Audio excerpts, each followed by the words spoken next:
12 বছর পর নির্বাচনের মাধ্যমে ব্রাহ্মণবাড়িয়া সরকারি কলেজ ছাত্রদলের কমিটি গঠনের প্রস্তুতি।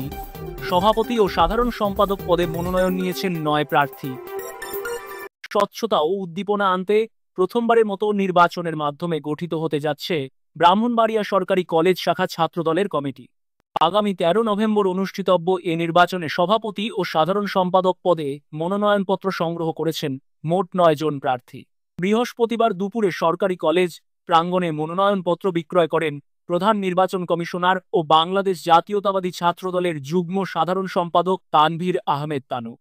এ সময় অন্যান্যের মধ্যে উপস্থিত ছিলেন কেন্দ্রীয় ছাত্র সংসদের এজিএস ও নির্বাচন কমিশনার রিয়াজুল হাসান বাপ্পি, কেন্দ্রীয় সংসদের যোগাযোগ বিষয়ক সম্পাদক আরিফ হাসান, জেলা ছাত্র দলের আহ্বায়ক শাহিনুর রহমান শাহিন, যুগ্ম আহ্বায়ক সাজিদুর রহমান সাজিদ, ছাত্রদল নেতা মোকাররম হোসেন আদি, কামরুল ইসলাম, শাহাদাত হোসেন প্রমুখ। নেতৃবৃন্দ জানান, দীর্ঘদিন পর সাংগঠনিক কার্যক্রমে নতুন উদ্দীপনা আনতেই এই নির্বাচনী প্রক্রিয়া শুরু করা হয়েছে। ইতোমধ্যে প্রার্থীরা মনোনয়ন ফর্ম সংগ্রহ ও জমা দিয়েছেন। এদের মধ্যে সভাপতি পদে 3 জন এবং সাধারণ সম্পাদক পদে 6 জন প্রার্থী মনোনয়ন নিয়েছেন। মনোনয়ন যাচাই শেষে বৈধ প্রার্থীদের নাম ঘোষণা করা হবে বলে জানা গেছে। 2013 সালে ব্রাহ্মণবাড়িয়া সরকারি কলেজ ছাত্রদলের সবশেষ পূর্ণাঙ্গ কমিটি ঘোষণা করা হয়েছিল। এরপর থেকে বিভিন্ন সময় আহ্বায়ক কমিটি দিয়েই চলছে কলেজ কমিটির কার্যক্রম। আমরা চাচ্ছি দেশনায়ক জনাব তারেক রহমানের নির্দেশে ব্রাহ্মণবাড়িয়া সরকারি কলেজ শাখা ছাত্রদল একটি গুরুত্বপূর্ণ ছাত্রদলের ইউনিট। এই ছাত্রদলের ইউনিট গণতান্ত্রিকভাবে গণতান্ত্রিক পদ্ধতিতে দেশনায়ক জনাব তারেক রহমানের নির্দেশে সাধারণ ছাত্রছাত্রীদের ভোটাধিকারের মাধ্যমে নির্বাচিত ছাত্রদল প্রতিষ্ঠা হোক। ছাত্রদল একটি গণতান্ত্রিক পদ্ধতিতে এই কলেজ শাখা ছাত্রদল সাধারণ ছাত্রছাত্রীদের প্রতিনিধিত্ব করবে।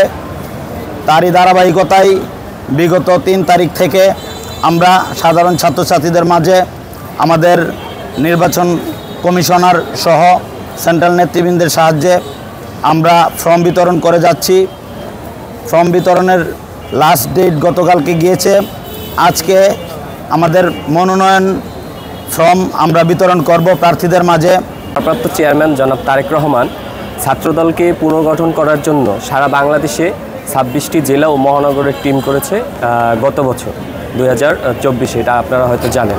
এর ধারাবাহিকতায় টিমগুলো জেলা মহানগরে কাজ করতে গিয়েছে এবং যেখানে ভোটের প্রয়োজন হয়েছে সেখানে ভোট দিয়েছে। তো তারই ধারাবাহিকতায় ব্রাহ্মণবাড়িয়া কলেজে এই সরকারি কলেজে প্রথমবারের মতো ভোট হতে যাচ্ছে। আমরা গত 3 তারিখ থেকে ভোটার তালিকার জন্য সদস্য ফর্ম ছেড়েছি এবং গতকালকেই লাস্ট ডেট ছিল সদস্য ফর্ম এর। আর আজকে মনোনয়ন ফর্ম দিলাম এবং আজকে মনোনয়ন ফর্ম একদিনের জন্যই রাখছি আমরা। আজকেই শেষ, আজকে 4টায় জমা দিবে।